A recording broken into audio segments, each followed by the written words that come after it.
Hi guys, welcome back to my vlog. मैं हूं आपकी दोस्त और आपकी होस्ट रितु। आशा करती हूँ कि आप सब सही होंगे। आज मैं वीडियो बनाने वाली हूँ 90 180 शेंगन रूल के बारे में। अगर आप लोग शेंगन एरिया में घूमने का प्लान बना रहे हैं या फिर यूरोप जाने का प्लान बना रहे हैं तो ये वीडियो आपके लिए अंत तक देखना बहुत ज़रूरी है, ताकि आपके साथ ये प्रॉब्लम ना हो। अगर आपके कोई रिश्तेदार, कोई फ्रेंड अगर यूरोप जा रहे हैं शेंगन वीज़ा के थ्रू, अगर यूरोप घूमने का प्लान बना रहे हैं या फ्रीक्वेंट ट्रैवलर हैं, तो ये 90 180 रूल के बारे में आपको पता होगा। ज़्यादातर प्रॉब्लम क्या होती है, 90 180 रूल क्लियरली पता नहीं होता लोगों को कि ये चलता कैसे है, क्योंकि हमसे भी वो गलती हुई थी। तो आज के वीडियो में मैं आपको बताऊंगी कि 90 180 रूल शेंगन एरिया का क्या होता है, व्हाट इज 90 180 शेंगन रूल, आप कैसे अच्छे से कैलकुलेट कर सकते हैं और किस तरीके से इससे आप बचा जा सकता है।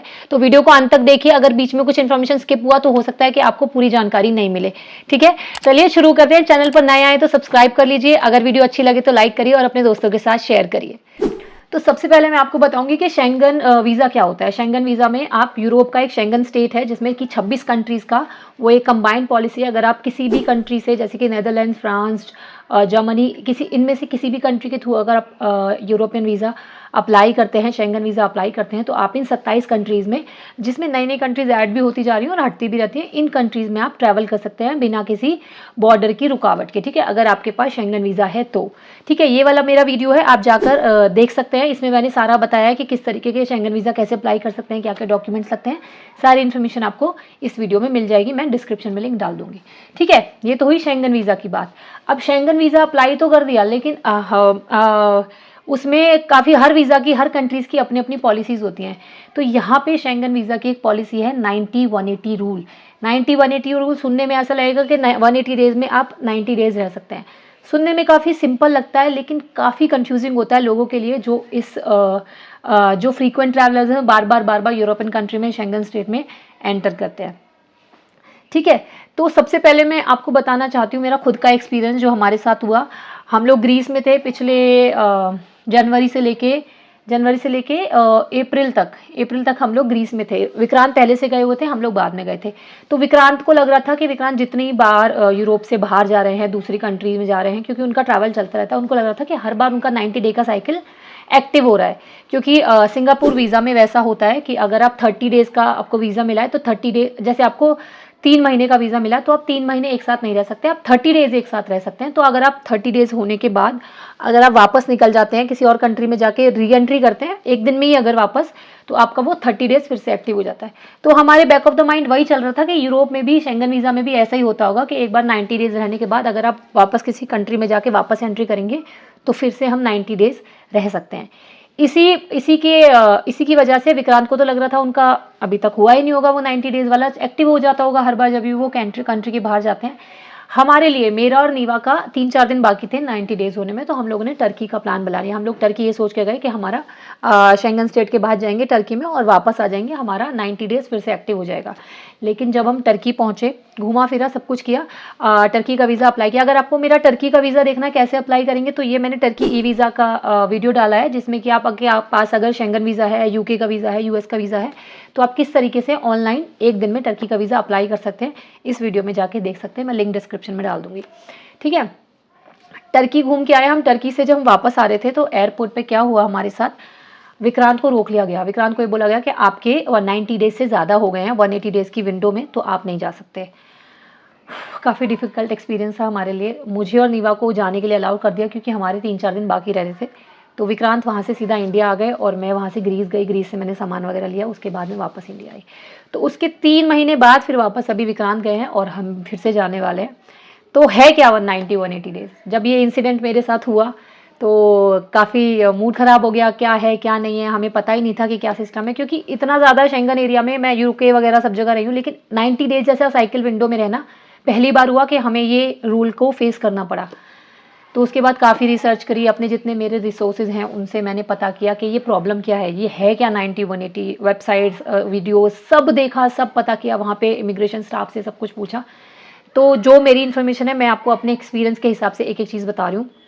90 180 क्या होता है कि जैसे 180 डेज़ का साइकिल होता है। ठीक है, 180 डेज़ का साइकिल कब शुरू होता है, जैसे ही आपने एंट्री किया ना, जिस दिन आपने शेंगन स्टेट में एंट्री किया, उस दिन से आपका फर्स्ट डे शुरू हो जाता है। उस दिन से लेके 180 डेज़ जिस दिन आपके पूरे हो जाएंगे, उस विंडो में आप सिर्फ 90 डेज़ रह सकते हैं।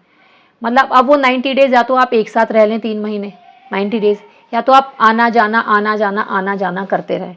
उसके हिसाब से आपके जिस दिन 90 डे हो जाएंगे ना, उसके आप 180 डेज में अगर आपके 90 डेज पूरे हो गए तो उसके बाद आप फिर 90 डेज के बाद ही एंट्री कर सकते हैं शेंगन स्टेट में।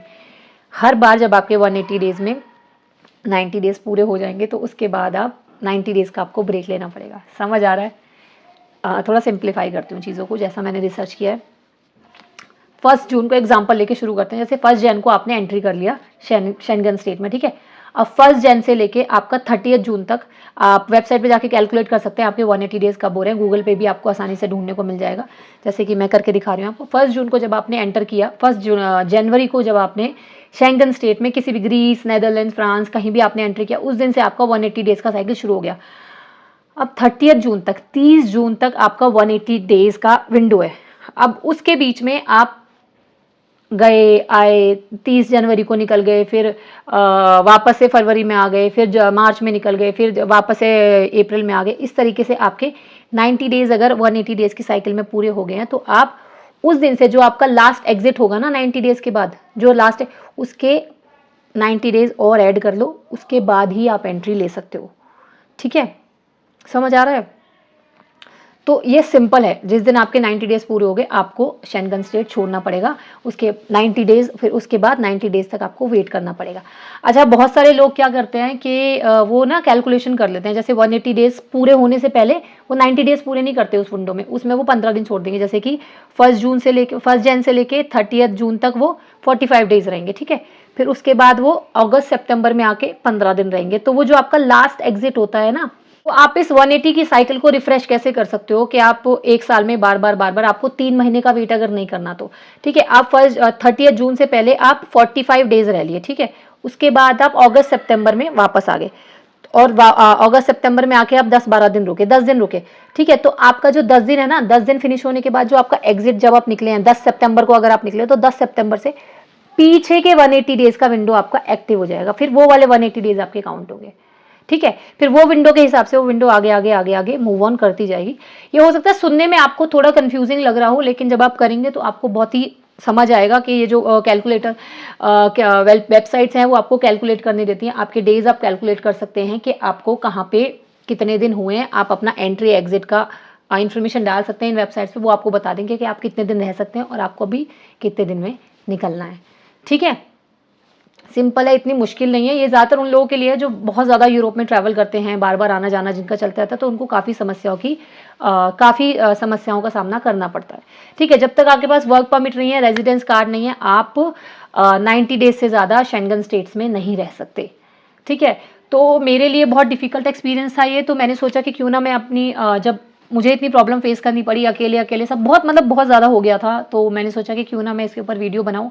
अगर मुझे नहीं पता था, मैं तो अपने आप को बहुत ट्रैवलर बोलती हूँ, पूरी दुनिया में घूमती रहती हूँ, मुझे नहीं पता था, तो जो लोग नया ट्रैवल करना शुरू कर रहे हैं उनको तो बहुत परेशानी हो सकती है इस रूल की वजह से। तो अगर आप यूरोप जा रहे हैं, शेंगन कंट्रीज़ में घूमने की प्लानिंग कर रहे हैं, तो प्लीज़ इस रूल का ध्यान रखिए, इस रूल को गाइडलाइंस पॉलिसीज़ फॉलो अप करते रहिए, अपने डेज कैलकुलेट करते रहिए। कहाँ आप अपने डेज कैलकुलेट कर सकते हैं, मैं वेबसाइट में लिंक डाल दूँगी, वहाँ जाकर आप कैलकुलेट कर सकते हैं कि कितने दिन रह लिए और कितने दिन और रह सकते हैं, ठीक है। बहुत सी वीडियोज़ में आपको बोलेंगे लोग कि आप शेंगन स्टेट्स में एक कंट्री में रह के, जैसे नेदरलैंड की एक शेंगन स्टेट में रह ली, एक कंट्री में रह के 90 से अब दूसरी में जा सकते हैं। ऐसा नहीं होता।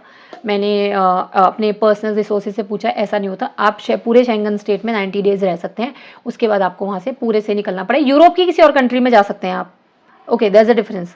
शेंगन स्टेट में नहीं रह सकते, लेकिन यूरोप और शेंगन दोनों अलग अलग हैं। वो मेरी जो वीडियो डाली है मैंने शेंगन वीज़ा की, उससे आपको क्लैरिटी हो जाएगी, ठीक है। यूरोप की किसी और कंट्री में जा सकते हैं, यूके जा सकते हैं, और भी किसी कंट्री में जा सकते हैं, लेकिन शेंगन एरिया से आपको बाहर निकलना पड़ेगा नेक्स्ट 90 डेज के लिए, ठीक है। तो ध्यान रखिए इन बातों का, ये छोटी छोटी इन्फॉर्मेशन है। और एक मेरी आपसे रिक्वेस्ट है कि जो भी मैं वीडियोज़ बनाती हूँ, मैं अपने एक्सपीरियंसेस के हिसाब से बनाती हूँ। मैं कोई प्रोफेशनल वीडियो मेकर नहीं हूँ, प्रोफेशनल फिल्म मेकर नहीं हूँ, प्रोफेशनल स्क्रिप्ट राइटर नहीं हूँ। जो भी मेरे मन में होती हैं, जो भी मेरे एक्सपीरियंसेस होते हैं, मैं आसान से आसान शब्दों में आप तक पहुँचाने की कोशिश करती हूँ। आप में से बहुत सारे प्यारे दोस्त हैं मेरे जो मुझे बहुत अच्छी बातें बोलते हैं, ग्रेटिट्यूड दिखाते हैं, थैंक यू बोलते हैं, उनकी बातें पढ़ के मुझे बहुत अच्छा लगता है, बहुत मोटिवेशन मिलता है। लेकिन बहुत से ऐसे लोग हैं जिनको मेरी बातें नहीं अच्छी लगती, उनको लगता है कि मैंने एकदम एग्जैक्ट इन्फॉर्मेशन नहीं बताया है जो उनको चाहिए था। तो ऐसा नहीं होता, मैं सबके मन की बातें मुझे नहीं पता चल सकती। आप मुझे कमेंट सेक्शन में आके अगर प्यार से फीडबैक दोगे तो ज़रूर मैं उस पर काम करूँगी, अगर आप गंदे से बात करोगे तो मैं बिल्कुल आपको एंटरटेन नहीं करूँगी। तो प्लीज़ अंडरस्टैंड कि is behind the screen there is a real person with real feelings, जो कोशिश कर रही है सबकी मदद करने की अपनी एक्सपीरियंसेस के साथ। फिर भी अगर आप मुझे थैंक यू बोलना चाहते हैं तो मेरे जो डिस्क्रिप्शन में मैंने लिंक्स डाल रखे हैं उनसे आप परचेज़ कर सकते हैं, जिससे मुझे थोड़ा सा फाइनेंशियल सपोर्ट मिल जाएगा।